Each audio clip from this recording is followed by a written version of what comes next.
रूस यूक्रेन युद्ध शुरू हुए 1 महीने से ज्यादा का वक्त बीत जाने और बड़ी तादाद में रूसी सैनिकों के मारे जाने के बाद भी यूक्रेन को तोड़ा नहीं जा सका है।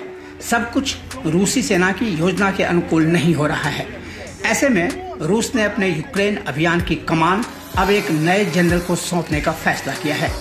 यूक्रेन युद्ध में रूसी सेना की अगुवाई अब अलेक्जेंडर दोर्निकव करेंगे। इससे पहले यूक्रेन के खिलाफ युद्ध में रूसी सेना के सभी विंग पर नजर रखने वाला कोई सेंट्रल सैन्य कमांडर नहीं था। माना जा रहा है कि रूसी सेना की शुरुआती नाकामी के बाद दोर्निकव को ये जिम्मेदारी सौंपी गई है।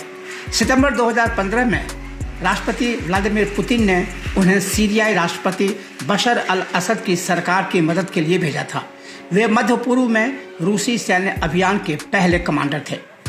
अलेक्जेंडर की अगुवाई में रूसी सेना ने हवाई हमलों के जरिए सीरियाई सरकार को मदद पहुंचाई, लेकिन सीरिया को इसका काफी नुकसान उठाना पड़ा था। अलेक्जेंडर के कमांडर बनने के बाद रूसी सेना ने अंतर्राष्ट्रीय स्तर पर प्रतिबंधित क्लस्टर बम और बैरल बमों के इस्तेमाल से सीरियाई शहरों में आम नागरिकों के विद्रोह को पूरी तरह कुचल दिया था।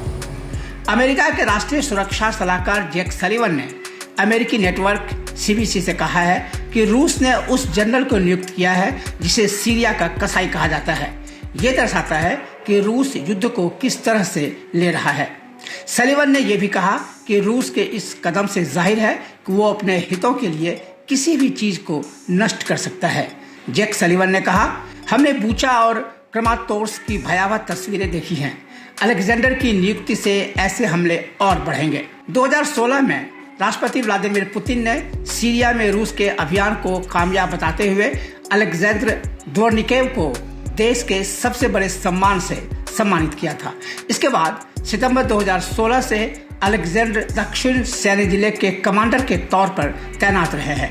विशेषज्ञों के मुताबिक इस तैनाती के दौरान उन्हें डोनबास इलाके की अच्छी समझ हुई थी। हालांकि जैक सलिवन के मुताबिक किसी जनरल की तैनाती उस सच को झुठला नहीं सकती है कि यूक्रेन में रूस को रणनीतिक नाकामी झेलनी पड़ी है।